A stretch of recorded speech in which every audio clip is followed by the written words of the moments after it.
Shalom, apa kabar? Pasti anak-anak sehat semuanya ya.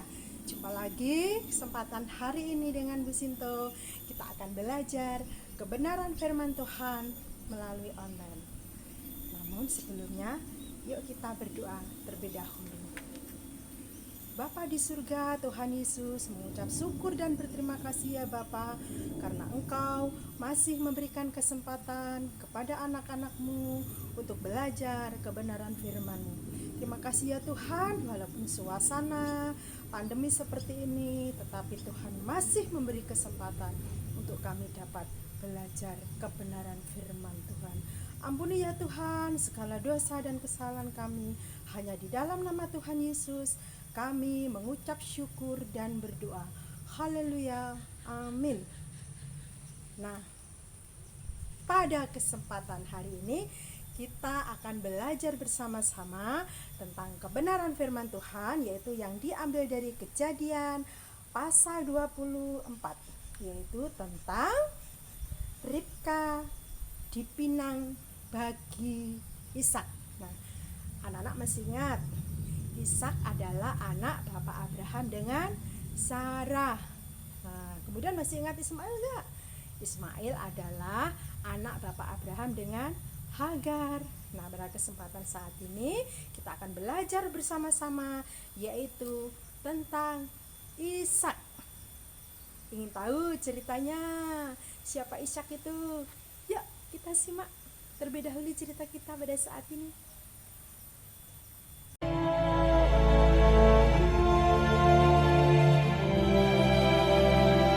Seorang istri untuk Ishak. Kejadian 24. Sarah hidup 127 tahun lamanya. Itulah umur Sarah.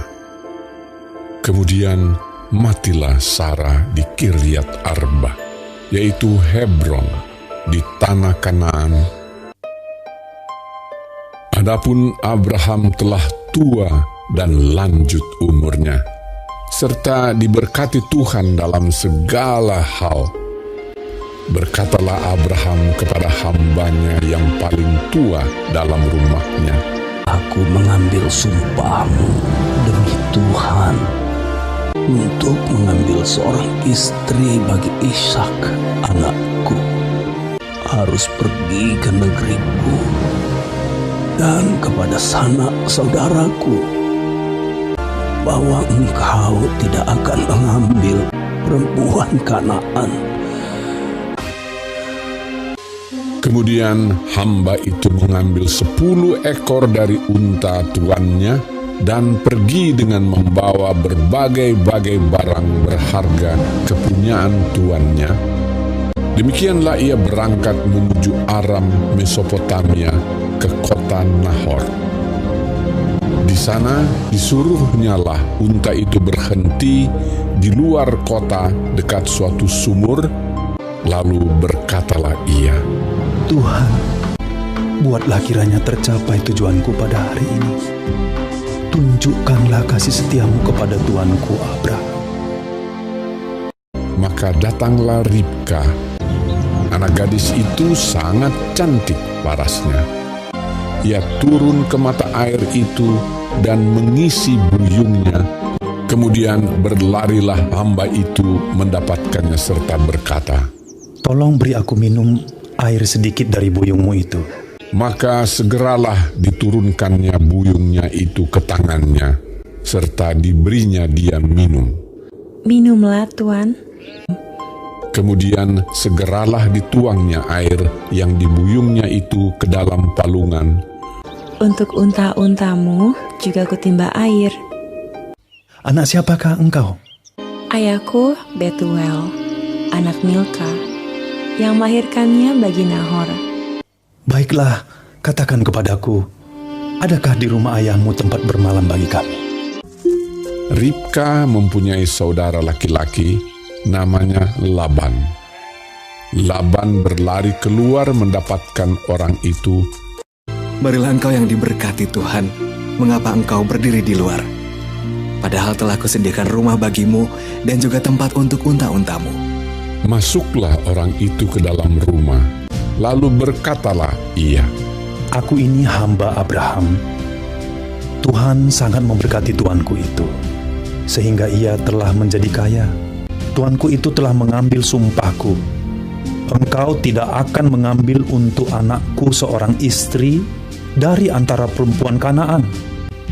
Tetapi engkau harus pergi ke rumah ayahku dan kepada kaumku untuk mengambil seorang istri bagi anakku. Lalu Laban dan Betuel menjawab, Semuanya ini datangnya dari Tuhan. Lihat, Ribka ada di depanmu. Bawalah dia, supaya ia menjadi istri anak Tuhanmu, seperti yang difirmankan Tuhan. sujudlah ia sampai ke tanah menyembah Tuhan. Maka Ribka, saudara mereka itu, dan inang pengasuhnya beserta hamba Abraham dan orang-orangnya dibiarkan mereka pergi. Dan mereka naik unta mengikuti orang itu. Demikianlah hamba itu membawa Ribka lalu berjalan pulang. Menjelang senja, Ishak sedang keluar untuk berjalan-jalan di padang. Ia melayangkan pandangnya, maka dilihatnyalah ada unta-unta datang. Lalu Ishak membawa Ribka dan mengambil dia menjadi istrinya. Ishak mencintainya dan demikian ia dihiburkan setelah ibunya meninggal.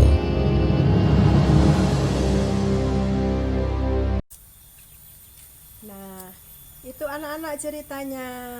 Sarah yang sudah tua ya, 100 udah tua banget ya. Tetapi dia punya anak Ishak ya.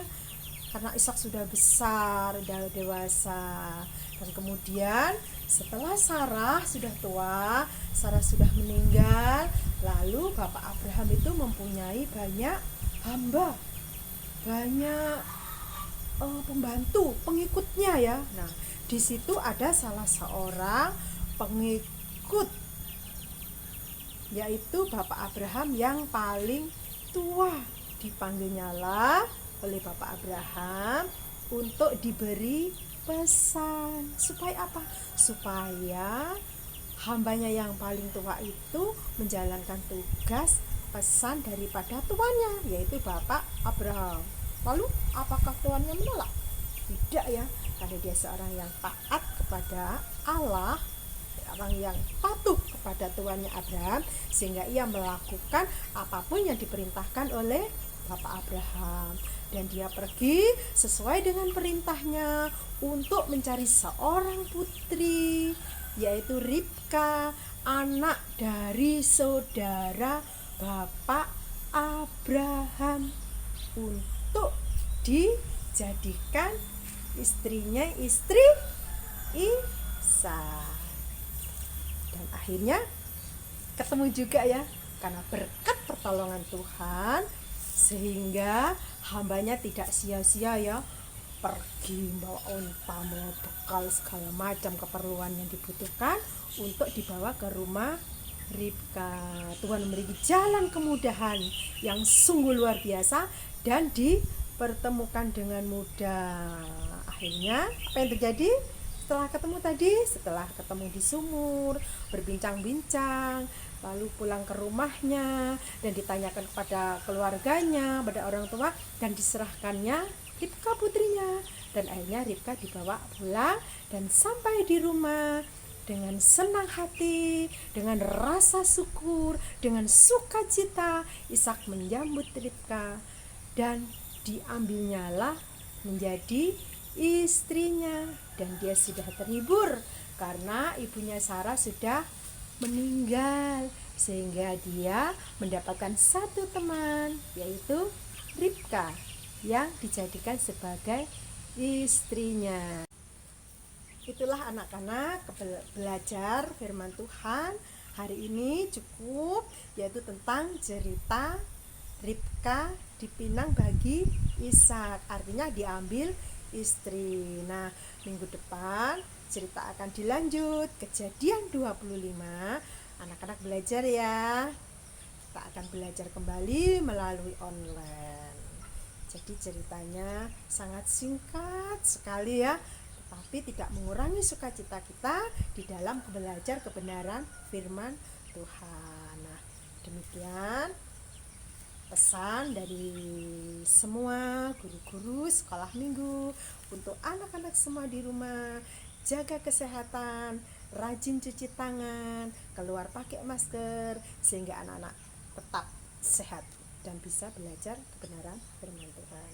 Yuk kita berdoa sebelum kita menutup dan mengakhiri kebenaran firman Tuhan. Tuhan Yesus dapat di surga, terima kasih karena Engkau sudah memberikan waktu untuk belajar firman-Mu. Hari ini kami menyerahkan kehidupan kami, menyerahkan anak-anak, menyerahkan para orang tua, semua kami serahkan kepada Engkau Bapa di surga, Tuhan Yesus Kristus. Ampuni ya Bapa segala dosa dan kesalahan kami, hanya di dalam nama Tuhan Yesus kami terus ucap syukur dan berdoa. Haleluya, amin. Shalom.